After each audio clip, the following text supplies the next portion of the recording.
Sëriñ Tuuba ni man sama géer gi may way du déglu géwél bu xol ba tilim fa yaasin.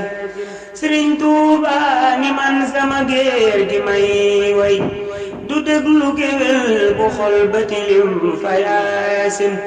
Sëriñ Tuuba ni kuy taalim nga taalim ca saaba yamba wali yamba ca yaasin.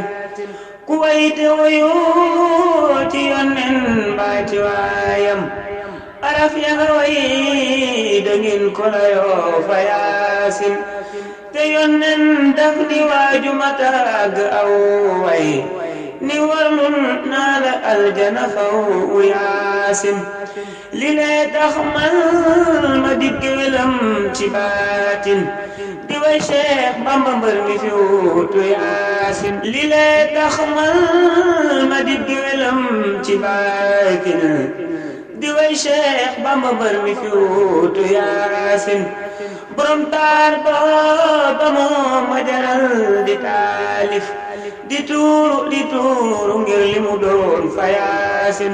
solat naab roobu woo kaalaani laa man layal naa Bamba maa ngi layoo ci yaasin.